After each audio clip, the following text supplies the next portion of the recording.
अब ये बता दें, हमने खास व्यवस्था की है कि तमाम जगहों पर जो खास तौर से महानगरों के तमाम जगहों का जिक्र हम कर रहे हैं, चाहे वो CII हो, एसोचैम हो, बिग बाजार हो, तमाम जगहों पर हमारे संवाददाताओं की मौजूदगी है।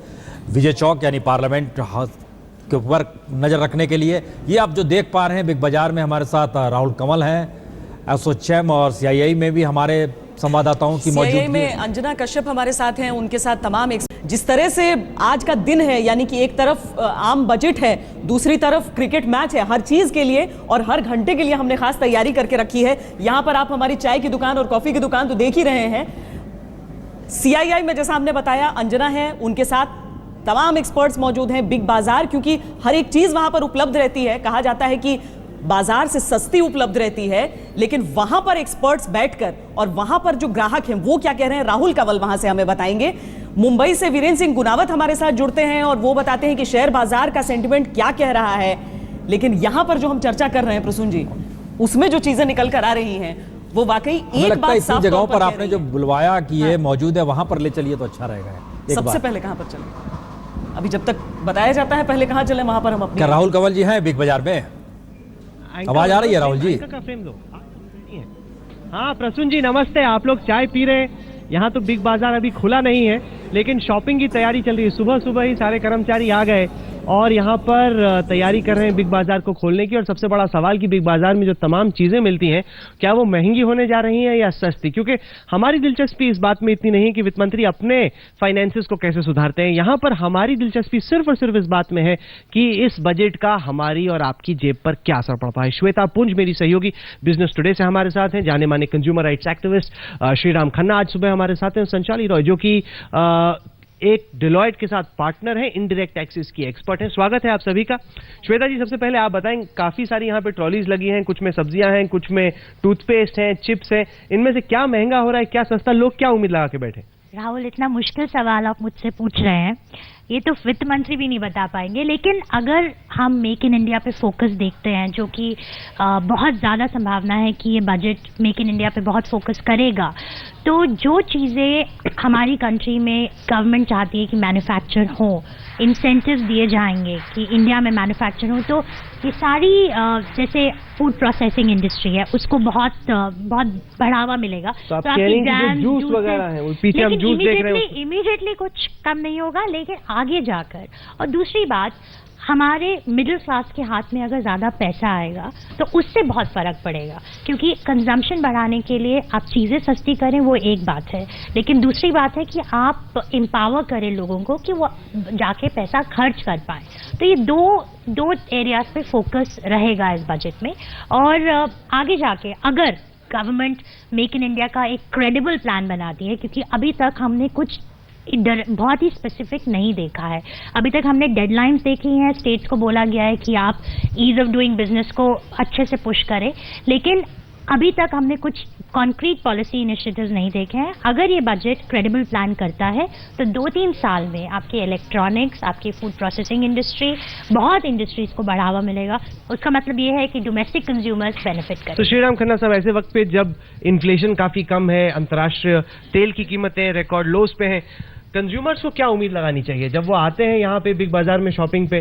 तो क्या आपके हिसाब से सस्ता हो सकता है और क्या? देखिए, मैं इस बात से कन्विंस्ड हूँ, पिछले 25 साल में मैंने बजट जो देखे हैं, जिस जमाने में एक्साइज ड्यूटीज घटती भी थी, एक्साइज ड्यूटीज के गिरने का असर बाजार पे नहीं पड़ता था, क्योंकि ये जो माल है आपका पड़ा हुआ, ये एक्साइज के लिए क्लियर हो चुका है, इसकी एक्साइज ड्यूटी पे हो चुकी है, और कोई रिटेलर जिसने रीसेलर से खरीदा है वो अपने दाम को कम नहीं करेगा।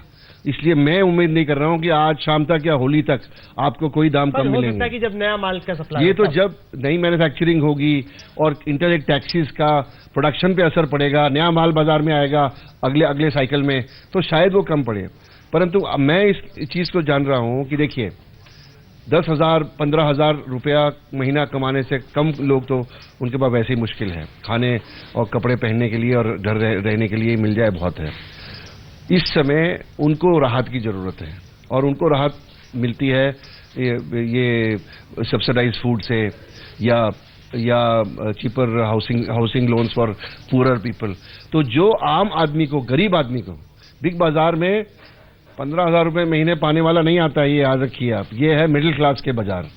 जो लोग 10%, 20%, 30% टैक्स देते हैं, ये यहाँ वो लोग आते हैं। और जो इससे कम वाले हैं वो अपने कॉलोनी के लोकल बाजार में जाते हैं जहां उनको सस्ता माल मिलता है। सलोनी जी, ये बताएं कि यहाँ आप एक जानी मानी कंसल्टेंसी के लिए काम करती हैं, तमाम उम्मीदें लगाई जा रही हैं कि गुड्स एंड सर्विसेज टैक्स की दिशा में वित्त मंत्री कुछ कदम उठाएंगे। तो पहले तो दर्शकों को समझाएं कि अगर ऐसा होता है तो जब भारत एक कॉमन मार्केट बन जाता है तो इससे लोगों की जेब पर क्या असर पड़ेगा? उस समय प्राइसेस घट सकते हैं जब जीएसटी आए। In today's economy Rahul, there is a lot of cascading of taxes, so there is a buildup of cost because of taxes. In a GST environment we hope that tax cascading will not happen because there will be credits. So in a GST environment which we expect in 2016, prices may drop. आप कह रही हैं कि काफी चीजों की कीमतें बढ़ सकती हैं, उसका रोड मैप हाँ। आज वित्त मंत्री देश के सामने रख सकते हैं। और वाकई में अगर वो हौसला जुटा पाते हैं, बाकी राज्यों से रजामंदी कर पाते हैं और आगे बढ़ पाते हैं तो ये बड़ी बात होगी। मैं आपको अंजना के पास लिए चलता हूं। अंजना इस वक्त CII में है। यहाँ पे तो हम देख रहे हैं अंजना की जो एम्प्लॉइज हैं जो यहाँ बिग बाजार में काम कर रहे हैं वो सब जानना चाह रहे हैं कि सस्ता क्या हो रहा है, महंगा। आप कॉर्पोरेट जगत के हेडक्वार्टर्स पे हैं, वहां पर लोगों की क्या उम्मीद है?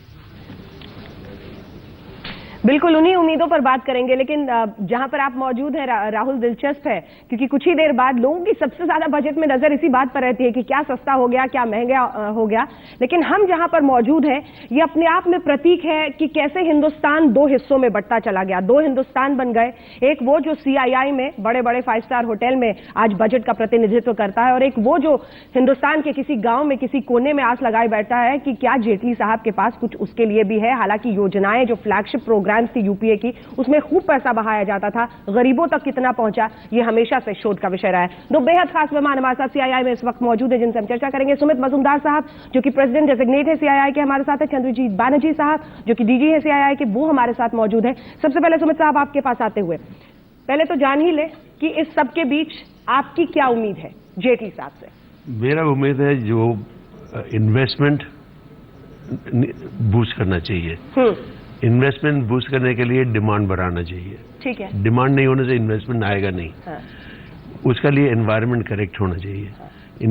डिमांड बढ़ाने के लिए वन क्विक फिक्स है इंफ्रास्ट्रक्चर फिर से पूरा दम से चालू करना। हाँ, हाँ। इंफ्रास्ट्रक्चर जब पूरा दम से चालू होगा फिर डिमांड जरूर बढ़ेगा। ये तकरीबन वही बात है मजूमदार साहब जो हम साल दर साल यहाँ पर बैठकर करते हैं, लेकिन इंफ्रास्ट्रक्चर कैसे उस ऑप्टिमम लेवल तक पहुंचे, कैसे इन्वेस्टर का फेथ जगे, इसमें बहुत कुछ होता नहीं है। और इसीलिए मैं स्पेसिफिक सवाल आपसे पूछती हूँ कि नरेंद्र मोदी साहब गुजरात मॉडल की बात करते हैं, बिजनेस ईज की बात करते हैं, वो कहते हैं कि हमने तो वहां पर भाई रेड टेप को पूरी तरह से खत्म कर दिया है। क्या ऐसा कुछ आज किया जा सकता है? पाथ ब्रेकिंग कुछ हो सकता है?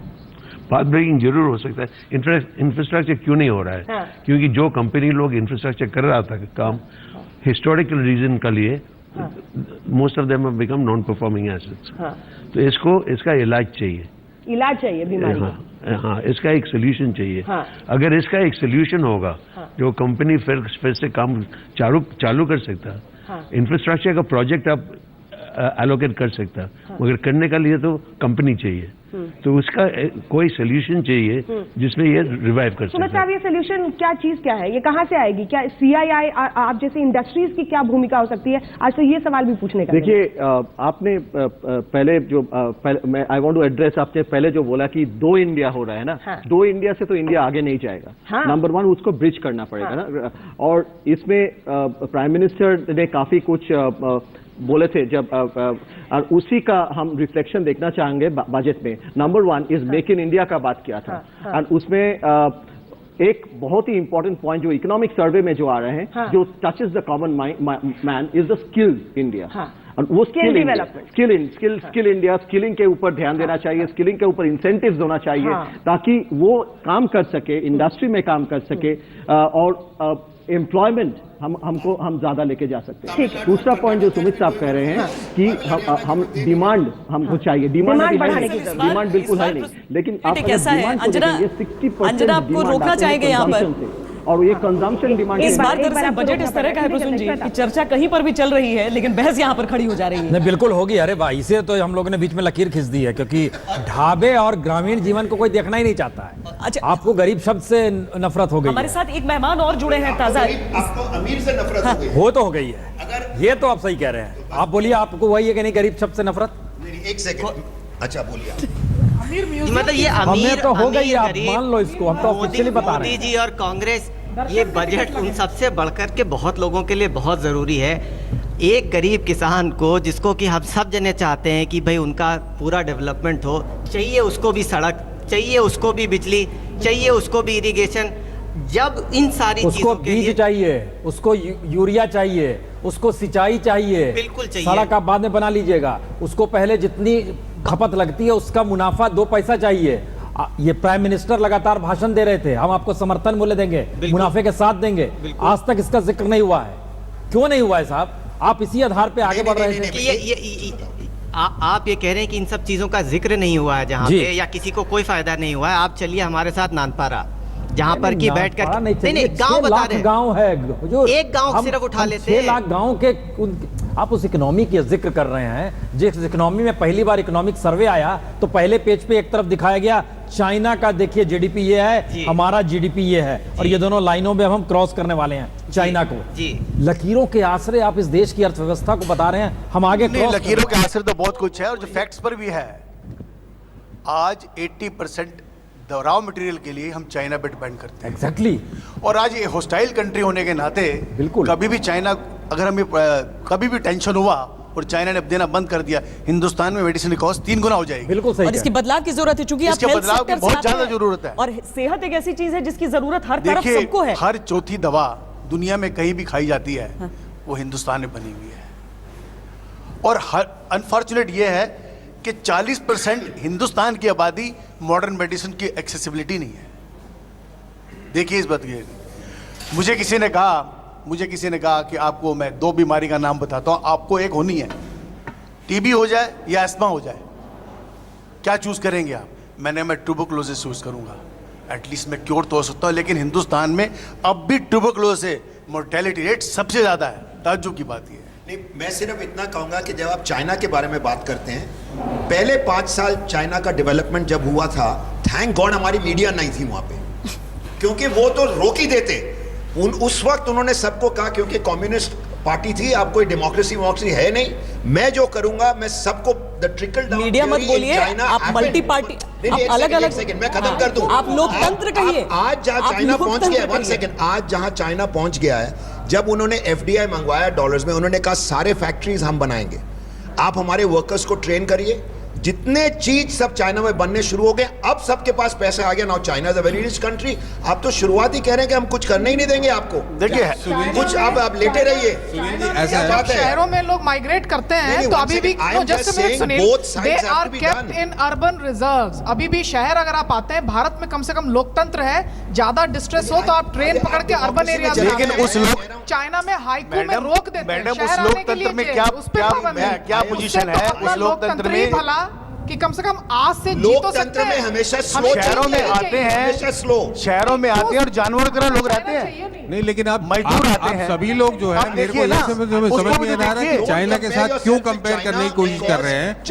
देखिए, China is China, India is India. India अगर चाइना की तरह बन सकता था, वो 50 साल पहले ही बन सकता था, लेकिन हमारे यहाँ लोकतंत्र के रहते हुए चाइना तो हम बन नहीं सकते। तो हम अपने ख्यालों से आगे बढ़े या चाइना के ख्याल से आगे बढ़े। जो कह रहे हैं कि शुरुआती दौर में नेहरू जो इस इकोनॉमी को लेकर आ रहे थे, वो एक तरह से तानाशाहीपूर्ण इकोनॉमी थी।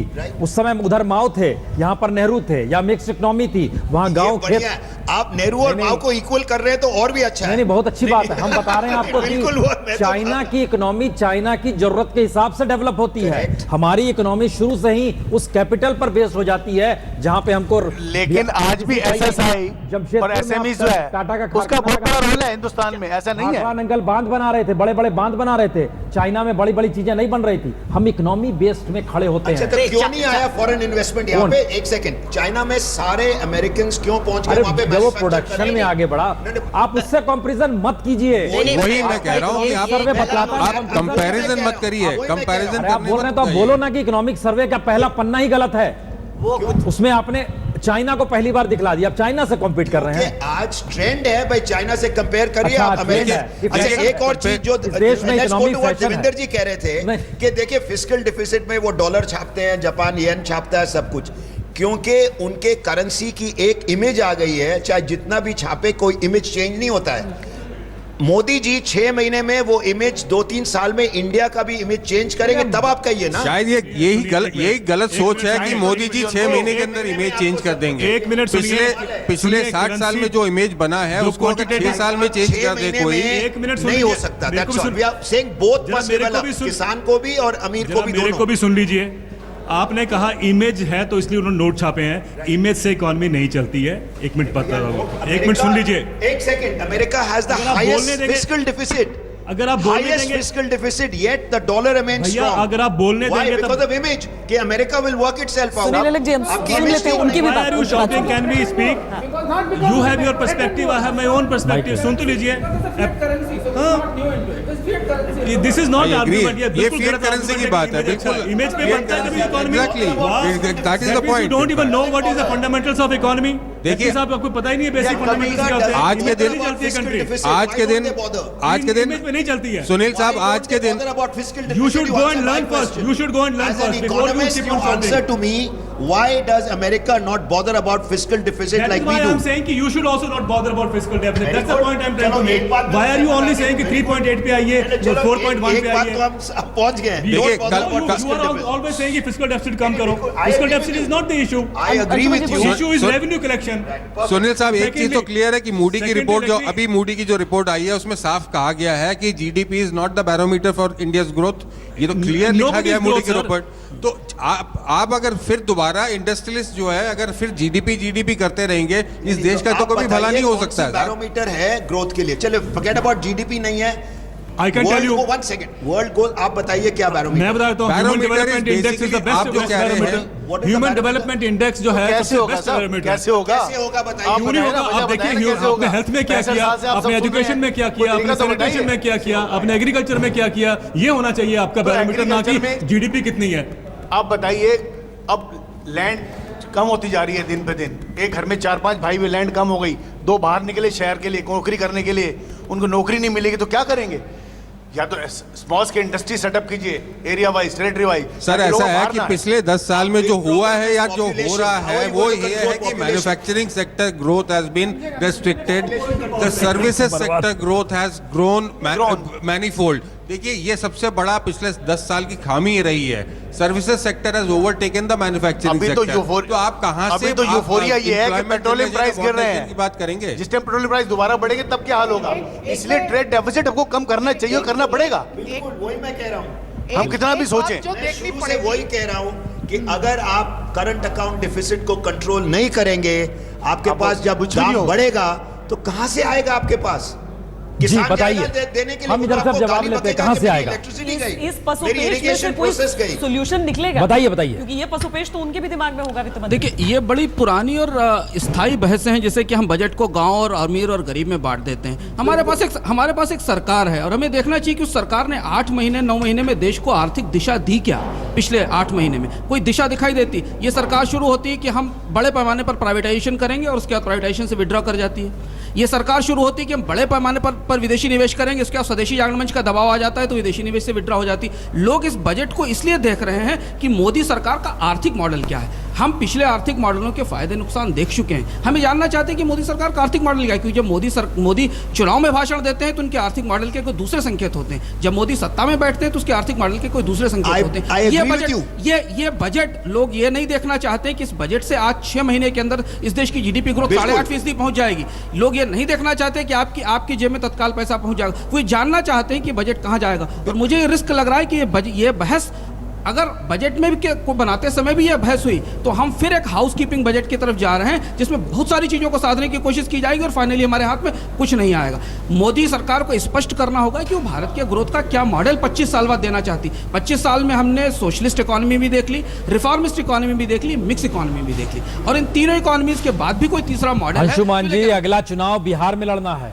हाँ, अगर आपने उस दिशा में नहीं गए, वहाँ पार्टी आपको छोड़ेगी नहीं। तो यही मैं कर यूपी में चुनाव है, बंगाल में चुनाव है। यही हर बजट सबसे बड़ी चीज है हर बजट के 3 नैरेटिव होते हैं। हर बजट का एक रिफॉर्म नैरेटिव होता है, एक रिफॉर्म की कहानी सुनाता है बजट। एक बजट का कंज्यूमर नैरेटिव होता है और एक बजट का पॉलिटिकल नैरेटिव होता है, उसका राजनीतिक दर्शन होता है। मोदी का ये बजट राजनीतिक दर्शन की बात करेगा, जिसकी तरफ पुण्य इशारा कर रहे हैं कि बिहार का चुनाव देखेगा, या वो ये देखेगा कि स्टॉक इन्वेस्टर जो मार्केट में इतना पैसा इन्वेस्ट किया हुआ बैठा है उसकी तरफ देखेगा। इन दो के बीच फंसा रहेगा ये बजट, और इसलिए हमें देखना होगा कि इस बजट से कौन सा मॉडल। मेरी राय में ये बजट ऐसा होगा कि जो अमीर और गरीब की खाई को पाटेगा। हम सीआईआई चलते हैं। अंजना देखिए, बड़ी बेताबी से देख रही है कैमरे पर, उनकी आंखें नजर आ रही हैं, हमारे पास क्यों नहीं आ रहे? अंजना जी, वो बात कीजिए भाई। बेताबी से इसलिए देख रही थी क्योंकि बहुत दिलचस्प ये बहस कुछ मिनटों से अब हो गई है। कैसे अब हर कोई ये कहना चाहता है कि जो खाई है उसको अचानक पाट दिया जाएगा, लेकिन ये वर्षों की बनाई हुई खाई है और इतनी आसानी से ये मिटती नहीं है, क्योंकि हर तबका अपना इंटरेस्ट देखता है। और मैं आज वहीं पर मौजूद हूं जो तबका अपने लिए सबसे ज्यादा लॉबिंग कर पाता है, जो अपने इंटरेस्ट को सबसे आगे रख पाता है, लेकिन इसी के साथ ये वो तबका भी है जो एक बहुत बड़ी भूमिका निभा सकता है। क्या इसमें वो कहीं चूक गया है? ये सवाल मैं सुमित मजूमदार साहब आपसे पूछना चाहती हूँ, क्योंकि हमेशा हम सीआईआई में आते हैं और इंडस्ट्री की एक्सपेक्टेशंस की बात करते हैं। आप कह देते हैं कि सरकार इंफ्रास्ट्रक्चर दे, ईज ऑफ बिजनेस करे, लेकिन मुझे लगता है कि कई बार जो इनिशिएटिव्स इंडस्ट्री को लेनी चाहिए उस इंफ्रास्ट्रक्चर को आगे ले जाने में, क्या उसमें कहीं चूक रह जाती है? देखिए, industry first of all, infrastructure तो आपका is a sovereign responsibility. Industry has partnered, government से पार्टनर किया इंफ्रास्ट्रक्चर बिल्ड करने के लिए। बेसिक रिस्पॉन्स पार्टनरशिप में जो भूमिका निभानी चाहिए, क्या उसके पास भी आप लोग पहुंच सके हैं कभी? पॉलिसी पैरालिसिस उसको पहुंचने नहीं दिया। वो हम लोग उसका चेंज हम लोग ढूंढ रहे हैं अभी। आगे आपका पीपीपी मॉडल था, हाँ। अभी ईपीसी मॉडल कर रहा है। ईपीसी मॉडल में जरूर कुछ सुविधा होगा, हाँ। मगर तब भी आपका जो लैंड इश्यू रहता है, एनवायरनमेंट इश्यू रहता है, हाँ। ये सब तो स्टेट को देखना चाहिए, गवर्नमेंट को देखना चाहिए। ये इंडिविजुअल पार्टी कैन नॉट इसको सॉल्व नहीं कर सकता है। ठीक है, ये पीपीपी मॉडल में क्या ऐसा होगा जिससे वाकई हम एक बदलाव देख पाएंगे? ईपीसी मॉडल में जी, ईपीसी मॉडल में देखिए, first of all PPP model में ये आपको start to finish private party करता है। हाँ। ईपीसी मॉडल में ये कॉन्ट्रैक्ट गवर्नमेंट देता है, इसमें फंड मोबिलाइजेशन होता है, गवर्नमेंट रिस्पॉन्सिबिलिटी लेता है लैंड रिफॉर्म्स लैंड एक्विजिशन के लिए, एनवायरनमेंट क्लियरेंस के लिए, इसका रिस्पॉन्सिबिलिटी गवर्नमेंट लेता है। गवर्नमेंट इसको बहुत जल्दी से कर सकता है। अगर 1 2 3, क्योंकि वक्त की कमी हमेशा रहती है, 1 2 3 बड़ी चीजें जो हो सकती हैं अगर वाकई इंफ्रास्ट्रक्चर को पुश करना है, इन्वेस्टमेंट फ्रेंडली बनाना है, और जिस गुजरात मॉडल की मोदी साहब बात करते हैं, वकालत करते हैं, क्या ऐसा 1 2 3 बड़ा स्टेप, बड़े जो बिग बैंग रिफॉर्म्स तो खैर अलग चीज है, लेकिन बिग बैंग क्या चीजें ऐसी वो कर सकते हैं? रिवाइवल पैकेज, जो कंपनी जो इंफ्रास्ट्रक्चर बिल्ड करेगा, फिर अपना फायदा आप देखने लगे? नहीं, क्योंकि इसका ये कंपनी तो अभी एक्सट्रीम प्रॉब्लम में चला गया जी, क्योंकि पॉलिसी के लिए। हाँ। तो इसका तो रिवाइवल चाहिए जी, काम तो किसी को करना पड़ेगा। रिवाइवल पैकेज आप कह रहे हैं? ठीक है, किन इंडस्ट्रीज के लिए? जो इंफ्रास्ट्रक्चर बिल्ड करता है। ठीक है, प्रसून। अंजना, एक सवाल पूछ सकते हैं? हमारी आवाज आ रही है अब तक? जी बिल्कुल। अंजना, एक सवाल है कि ये पीपीपी मॉडल लगता ऐसा है कि सरकार जो है उस कॉरपोरेट या इंडस्ट्रियलिस्टों के लिए काम करने लगी है कि आपकी सुविधा के लिए हम जनता को देख लेंगे और जनता के जरिए मुनाफा कैसा बनाया जाए, क्योंकि कॉरपोरेट मुनाफा के बगैर चलेगा नहीं, कोई इंडस्ट्री बिना मुनाफे के चलेगी नहीं। लग ऐसा रहा है कि सरकार की भूमिका उस मिडिल मैन की तरह हो गई है, जिसमें कॉरपोरेट देश चला रहा है, जनता के पास जो चीजें हैं उसको पॉलिसीगत तरीके से सरकार ले रही है और सौंप दे रही है कॉरपोरेट को। क्या ये स्थिति नहीं आ रही है? पॉलिसीगत तरीके, ये सवाल आपने सुन लिया है, इसके जवाब में क्या कहेंगे आप? देखिए, इसका जवाब में ये तो ऑब्वियसली आई डिसएग्री, क्योंकि इंफ्रास्ट्रक्चर बनाने का जिम्मेदारी सरकार का है, प्राइवेट पार्टी का नहीं है। प्राइवेट पार्टी पार्टनरशिप देके इसको बिल्ड करने में मदद देता है। बेसिक रिस्पॉन्सिबिलिटी ये सॉवरेन रिस्पॉन्सिबिलिटी है, ये सरकार का रिस्पॉन्सिबिलिटी। ये तो स्टैंडर्ड व्यू है और वो है, दैट इज अ फैक्ट। लेकिन आपने कहा कि रिवाइवल पैकेज अब इंफ्रास्ट्रक्चर कंपनीज को चाहिए, तो अब ये तो फिर मतलब सरकार आपको कुछ और दे, कुछ और इंजेक्शन लगाए, तब फिर आप कुछ और दे नहीं। देखिए आज अगर infrastructure company is got into difficulty, क्योंकि प्रीवियस जो पॉलिसी था वो पॉलिसी ऐसा ही था जिसमें जाके सब लोग जाके अटक गया, क्योंकि लैंड में जाके अटक गया या एनवायरनमेंट में जाके अटक गया। जो प्रोजेक्ट ये जो भूमि अधिग्रहण कानून जो ऑर्डिनेंस लेके सरकार आ रही है, वो आप लोगों को लगता है इससे कुछ फायदा होगा? जरूर जल्दबाजी होगी।